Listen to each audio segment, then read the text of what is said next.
Hi guys, so the fourth new chapter in Indian Polity 6th edition M Laxmikant is chapter 63 National Disaster Management Authority. I think a long due chapter which should have been in the book before, and this will be the part 1 of the video because in the next video we'll be discussing State Disaster Management Authority and District Disaster Management Authority. I did not want to overload the video because then you will be like bogged down with so much data.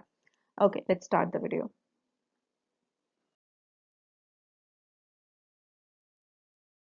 So if we go back in history to see how the actual this body came into place, so if in 1999, Government of India had set up a high-powered committee to look into the issue of disaster management, but there was no regulation after that, or any action was not taken, any concrete action was not taken.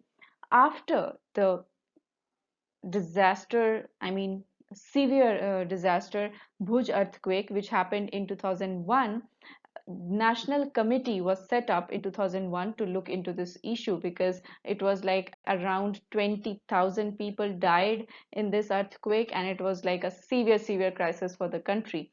But even then, any legislation was not brought up. But after Indian Ocean tsunami of 2004, India was like, now that's it. We need to bring our legislation to look into disaster management. This is beyond our level now. And so, Disaster Management Act 2005 was brought into place. And as you can see in the map, this like severity of Indian Ocean tsunami of 2004 was huge because and the epicenter of the earthquake was in Indonesia, and you can see India, Thailand, Malaysia, Myanmar, and in fact, even the East Africa had been impacted. Sri Lanka and the East Africa had been impacted by the tsunami and the earthquake which took place there. So it was a huge disaster, not only for India but for the world. And around 2 lakh people died. I mean, total 2 lakh people died in this disaster. And after that, India felt that we need to have Disaster Management Act 2005, and so it was brought into place. So the National Disaster Management Authority, if we talk about, like Disaster Management Act was brought in 2005, but National Disaster Management Authority was initially brought in 2005, but by an executive order of the Government of India. It was not notified under the Act. But in 2006, it was notified under the provisions of Disaster Management Act 2005, and then it was made the apex body for disaster management under Union Ministry of Home Affairs. Of course, anything related to security or related to the India's these kind of affairs, which can hamper the security or the well-being of people, it comes under Union Ministry of Home Affairs. The ex officio chairperson of this body is the Prime Minister himself, and he will nominate the other members of this body, which will be up to 9 members. Like the maximum, other than the chairperson, there can only be 9 members, among which a vice chairperson will be of the rank of cabinet minister, and 8 other members will be of the rank of Minister of State. But like what I saw in the website of National Disaster Management Authority, I have seen that of the rank, secretary of rank secretary people in the members of NDMA. So I'm not quite aware if this provision has been revised, because this is also mentioned in the site itself. If you go about reading about in the about section of National Disaster Management Authority, you will see that it has been mentioned that 8 other members will be of Minister of State rank. But right now, like different specialist people are also made members of this body, so that specialist and expert opinions can be brought up. And this is the logo of National Disaster Management Authority, where India stands in center, and the circle containing the colors of our flag. And we have in the outer circle all the people holding their hands. This shows that we are standing together in this and we need to fight this together. So, what is the vision of National Disaster Management Authority? The vision of National Disaster Management Authority is to build a safer and disaster resilient India. Disaster resilient means that India should not be affected as much by the disaster, and it should be prepared to handle it in the best manner possible. And this should be done by a holistic, proactive, technology driven, and sustainable development strategy. But when we say proactive, it means that it should not be delayed to when the disaster takes place. We should be ready beforehand, and people should look into future actions and think about things beforehand, and not plan when the disaster has already happened. Also, it needs to be holistic. All the stakeholders need to come into place and discuss the strategies. And obviously, the strategy has to be technology driven, because technology needs to be utilized it to the best. And sustainable development is, of course, the part of each and every brick and mortar of any development strategy we are building up. Because if it is not sustainable development, the development is not fruitful enough.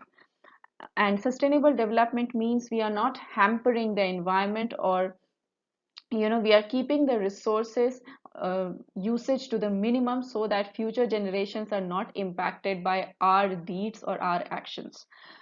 And this should involve all stakeholders, as I've already discussed, and foster a culture of prevention, preparedness, and mitigation. So prevention, you already know that we need to prevent the disaster if we can. Preparedness is when during disaster we should be prepared to handle it, and mitigation is after disaster. Like if the disaster has already happened, then how can we utilize the after disaster, post disaster phase, that comes under mitigation.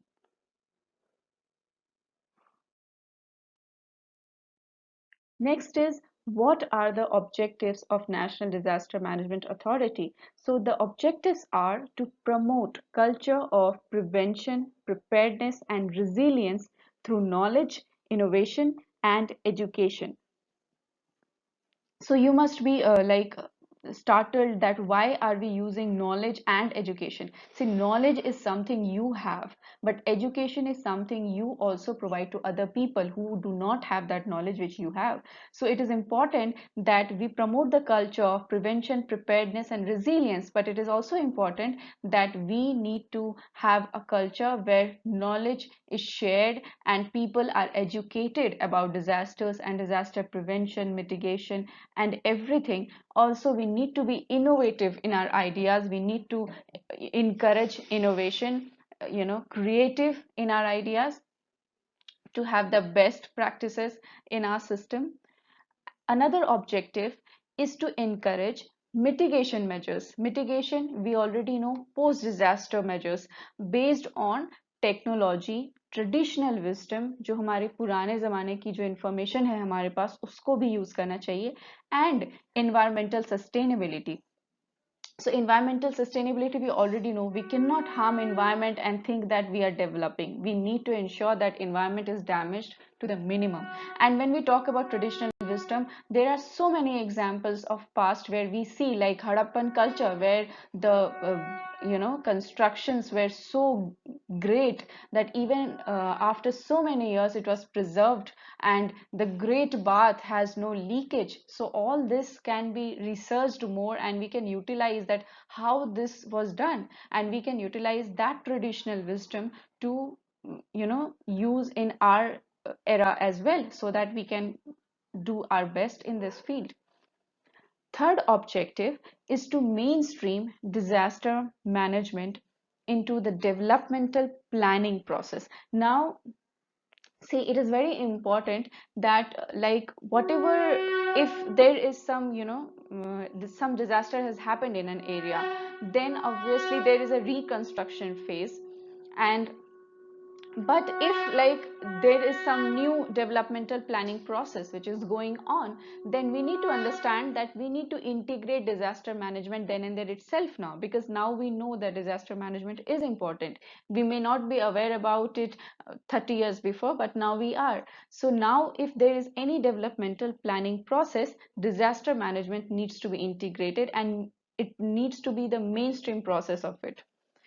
Also, we need to establish institutional and techno-legal frameworks to create an enabling regulatory environment and a compliance regime. So we need to have framework at institutional level, at legal levels, laws, then technical frameworks, everything needs to be in place so that our environment has proper provisions, regulatory provisions, we have proper regulations and a compliance regime where people are complying to whatever the provisions are made, or the institutions are complying to the whatever the provisions are made, or the states, every stakeholder is complying to the regulations made. This is very, very important, because if regulations are made and there is no compliance, it actually fails. So we need to have an enabling regulatory environment and a compliance regime as well.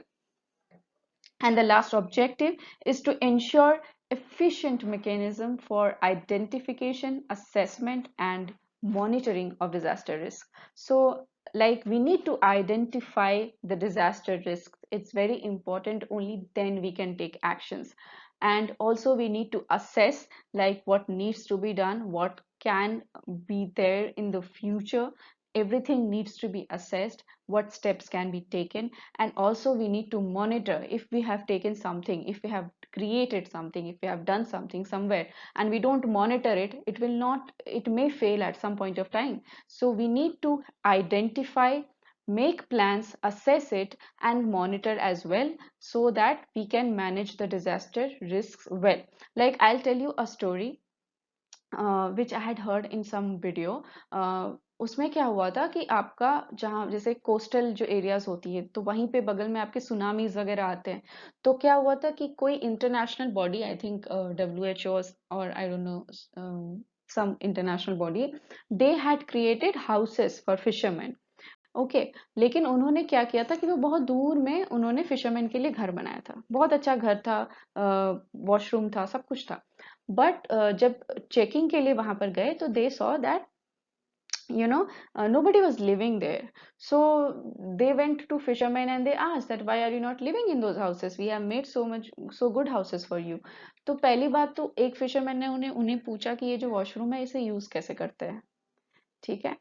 Second was कि they told the problem that since the houses are so far, it is not possible for us to live there, क्योंकि हमारा उस घर से हमें वो सी तक आने में 2 घंटे लग जाते हैं। तो अगर मुझे सुबह 4 बजे निकलना है फिशिंग के लिए तो मुझे 2 बजे सुबह में निकलना पड़ेगा। सो these are some small things like कैसे कैसे आप सोचते हैं एक डिजास्टर मैनेजमेंट के लिए, आप कैसे सोचते हैं, कैसे फंक्शन करते हैं और प्रॉपर एक्शन कैसे लिया जाता है।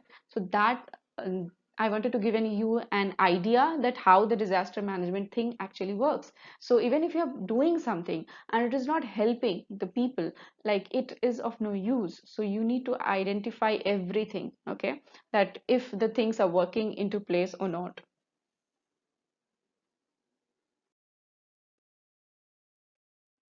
Also, the objective of NDMA is to develop contemporary forecasting. Contemporary means like every day, every time, in the current time.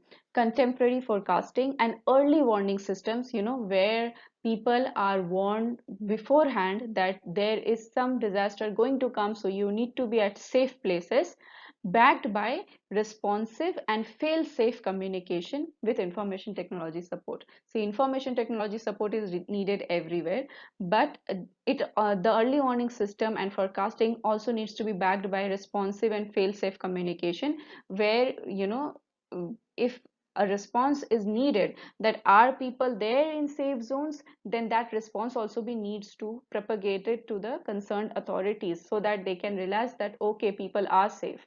Okay, so that communication also needs to be established. else authorities will not be properly aware if people are actually safe, because sometimes it is not possible to give you a very big like timeline. It may be a very short timeline and authorities may not be able to reach that place.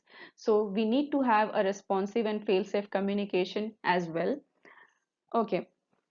Next is to ensure efficient response and relief with a caring approach towards the needs of the vulnerable sections of the society. The story I told you about fishermen, that these are the vulnerable sections, the fishermen. So we need to ensure that whatever the response and relief we are making for them, it should be with a caring approach, with their like we should understand their needs, that if these are fishermen, then they need their houses near the seashore, else they will not be using it. Also, the technologies you use in the house should be something which they are already aware of, because if they don't know how to use the washroom, they will not be able to live there. So we need to have that caring approach as well when we are planning efficient response and relief. Next is that to undertake reconstruction as an opportunity to build disaster resilient structures and habitat for ensuring safer living. So basically, suppose an earthquake has already happened, the place is destroyed. So after that, in post disaster phase, we also have a component that is reconstruction. We rebuild the place again. So while we are doing reconstruction, we should have an idea that, see, now the disaster has happened, but now we are reconstructing it. So now we have the opportunity to, like, prevent this disaster in future by building disaster resilient structures which will not be so much prone to disaster, or which can, like, absorb some kind of shocks which are given by disaster. तो वो चीज़ हम कर सकते हैं while reconstruction, क्योंकि ये हमारे पास एक अपॉर्चुनिटी है कि अब जो बिल्डिंग नहीं है वो तो नहीं है, तो अभी जब हम नई बिल्डिंग बना रहे होते हैं तो हमारे पास ये अपॉर्चुनिटी है कि हम उसमें डिजास्टर रेजिलिएंट टेक्निक्स बनाएं, ताकि वो घर अगर वापस बाद में कभी अर्थक्वेक आए तो वो घर फिर से ना गिर जाए। तो वो चीज़ हम इंश्योर कर सकते हैं। To promote a productive and proactive partnership with the media for disaster management. So, see, media plays a very important role in disaster management, because people normally are following news or radio or these kind of things when they are stuck in disaster. So, or other areas, people also, if they want to be informed, news is the only place where they are sticking their eyes to and ears to. So it is important that the National Disaster Management Authority has a productive and proactive partnership, and that is why it promotes it, that there needs to be a productive and proactive partnership with media by all stakeholders for disaster management.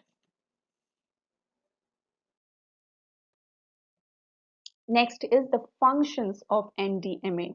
So obviously we understand that National Disaster Management Authority will have to lay down policies, guidelines on disaster management. And it also approves national plan, the plan for, like, what should be the actions we need to take for disaster management, and other plans prepared by ministries or departments in accordance with the national plan. It needs to approve all these plans, and it also lays down guidelines to be followed by the state disaster management authorities in drawing up the state plan. Also, please note that state disaster management authorities were also brought up by Disaster Management Act 2005. So yeah, and NDMA also recommends provision of funds for the purpose of mitigation. So anything related to disaster, the authority lies with National Disaster Management Authority. It recommends that how much fund we need for mitigation. And it can also provide support to other countries affected by major disasters, if so it is determined by the central government. Obviously, the central government needs to determine that we need to help this country, and then NDMA can provide support to other countries. Also, it lays down broad policies and guidelines for the functioning of National Institute of Disaster Management, located at New Delhi.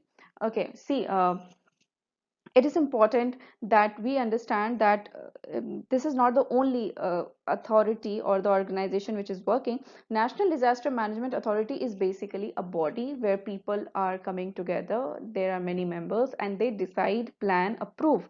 But there needs to be an organization which is actually working at ground level, and that organization is National Institute of Disaster Management, which is located at New Delhi. You can see the logo of it where it is written NITM, Resilient India, Disaster Free India. Of course, see, we cannot stop disaster, but what we can do is we can be better prepared for it. We can be, better resilient towards it so that it does not impact us to that level. हम बस यही कर सकते हैं कि हम इतना अच्छे से prepared रहें कि जब disaster आए तो हमें ज़्यादा harm ना पहुंचा पाए. इसी को हम disaster resilience बोलते हैं. और additional functions of NDMA क्या है? It recommends guidelines for the minimum standards of relief to the persons affected. So it provides guidelines कि minimum standards of relief क्या होना चाहिए to the persons affected in a disaster. It also recommends in cases of disasters of severe magnitude, कोई बहुत भयानक disaster में, relief in repayment of loans or grant of fresh loans on concessional terms to the persons affected. So in case there is a disaster of severe magnitude and huge disaster, then NDMA can recommend relief in like loan repayment or grant of, if fresh loan is required by someone, the person who is affected, in a disaster, then on which concessional terms the fresh loans should be granted to that person. All this can be recommended by NDMA, National Disaster Management Authority. Also, it gives general superintendence, direction and control of the National Disaster Response Force. Very important body. National Disaster Response Force ही वो specialized body है जो actually सबसे पहले जाती है कभी भी जब कहीं disaster होता है तो सबसे पहले जो उस जगह पे पहुंचती है वो है national disaster response force. So you should know about this force. इसमें काफी सारे ऑर्गेनाइजेशंस के लोग होते हैं. Paramilitary force, BSF, I think that will I take that in a different slide कि कौन कौन से बॉडीज इसमें होते हैं, कौन कौन से फोर्सेस इसमें होते हैं नेशनल डिजास्टर रिस्पांस फोर्स में. And you can see the logo again. Here also people are standing outside. वो लोगो का स्ट्रक्चर थोड़ा सेम है, बस बीच में it is a triangle and a tagline is there, आपदा सेवा सदैव, जहाँ जिसका मतलब होता है आपदा का मतलब इज डिजास्टर, सेवा इज सर्विस एंड सदैव इज लाइक फॉरएवर, लाइक हमेशा. सो they will provide you disaster service always. That is what they want to say you. And NDMA has also an additional function of authorizing the concerned department or authority to make emergency procurement of provisions or materials in case of a disaster. Like normally क्या होता है कि आपका कोई भी material चाहिए होता है किसी गवर्नमेंट को या किसी ऑर्गेनाइजेशन को, तो उनको टेंडर निकालना होता है. लेकिन जब एक डिजास्टर सिचुएशन होती है तो NDMA के पास अथॉरिटी है कि वो एक डिपार्टमेंट और अथॉरिटी को ऑथराइज करें कि आप अभी इमरजेंसी प्रोक्योरमेंट कर सकते हैं बिना टेंडर निकाले. So that authority lies with national disaster management authority. Also, as per the Disaster Management Annual Report of National Authority Rules 2006, NDMA provides an annual report to central government and central government lays it before both houses of parliament कि क्या क्या actions हुए, क्या क्या planning हुई, ये सारी चीजें parliament के सामने रखी जाती है so that they are aware कि क्या क्या किया गया इस पूरे साल by National Disaster Management Authority. And we'll be coming up with second part soon. Yeah, bye bye.